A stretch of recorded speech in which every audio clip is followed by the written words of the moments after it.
Hi friends, welcome to Nisha dream studio beauty and academy. எல்லோரும் எப்படி இருக்கீங்க? நிறைய பேரோட மனசுக்குள்ளே நிறைய குழப்பங்கள் இருக்குது.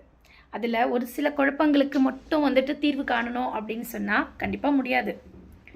முக்கியமான ஒரு குழப்பம், முக்கியமான ஒரு வருத்தம் அப்படின்னு கேட்டால் என்னை பெரும்பாலான நபர்கள் புரிஞ்சிக்கலை, என்னை புரிஞ்சிக்க மாட்டாங்க அப்படின்ற ஒரு வருத்தம் இருக்குது, நிறைய பேருக்குள்ளே இருக்குது. ஆனால் ஒரு விஷயம் உங்களுக்கு சொல்லட்டுமா? யாரையுமே யாராலையுமே புரிஞ்சிக்க முடியாது, இதுதான் உண்மை.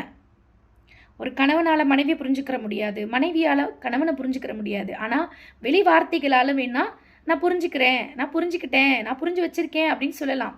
ஆனால் அது கண்டிப்பாக அது நிதர்சனத்தில் உண்மையாக இருக்க வாய்ப்பில்லை. ஒரு ஸ்டூடெண்ட் ஒரு ஒரு ஸ்டூடெண்ட் ஒரு டீச்சரை புரிஞ்சுக்கிட்டாங்களா அப்படி கேட்டால் கண்டிப்பாக இல்லை. ஒரு டீச்சர் ஸ்டூடெண்ட்டை புரிஞ்சுக்கிட்டாங்கன்னா கிடையாது. இதுதான் உண்மையான விஷயம்.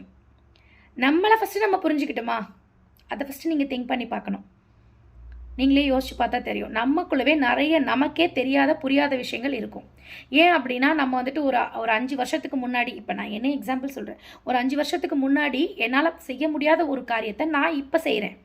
என்னையே நானே அப்ரிஷியேட் பண்ணிக்கிற மாதிரி, என்னால் இதெல்லாம் செய்ய முடியுதா, நான் தான் இது பேசியிருக்கேனா, நான் தான் இதை பண்ணேனா அப்படின்னு. அப்போது நமக்குள்ளவே நிறைய விஷயங்கள், புரிதல் இல்லாத விஷயங்கள் நமக்குள்ளவே இருக்குது. அப்படின்னும் பொழுது யாருன்னே தெரியாத ஒரு நபர் நம்மளை புரிஞ்சுக்கணும் அப்படிங்கிற அவசியம் என்ன இருக்குது? சரி, தெரிஞ்ச நபரே நம்மளை புரிஞ்சுக்கணுங்கிற அவசியம் என்ன இருக்குது? தேவையில்லையே. அதை பற்றின கவலை நமக்கு எதுக்கு? ஆமாம் தானே? நிறைய விஷயங்களில் நிறைய பேருக்கு புரிதல் இல்லாமல் தான் இப்போ வரைக்கும் இருக்குங்க. அதனால் யாருமே யாரையும் நினைத்து புரிதல் இல்லாமல் இருக்காங்க என்று வருத்தப்படக்கூடிய தேவை கிடையவே கிடையாது. உங்களை நீங்கள் முதல்ல புரிஞ்சுக்கிறதுக்கு ட்ரை பண்ணுங்கள். ஃபஸ்ட்டு நம்ம புரிஞ்சுக்கணும். நம்மக்கிட்ட என்னென்னலாம் நம்ம புரிஞ்சிக்காத விஷயம் இருக்குது அப்படிங்கிறத நம்ம ஃபஸ்ட்டு நம்மளை புரிஞ்சிக்கிட்டோம்னாலே அடுத்தவங்க நம்ம புரிஞ்சிக்கிட்டாலும் பிரச்சனை இல்லை, புரிஞ்சிக்கலனாலும் பிரச்சனை இல்லை. நம்மளுடைய லைஃப் எப்பயும் போலவே ஜாலியாக என்ஜாய் பண்ணிட்டு போயிட்டே இருக்கலாம். இவ்வளோதாங்க வாழ்க்கை. இப்போ உங்களுக்கு புரிஞ்சிருக்கோன்னு நினைக்கிறேன். புரிஞ்சிச்சுன்னா மறக்காமல் கமெண்ட் பண்ணுங்கள்.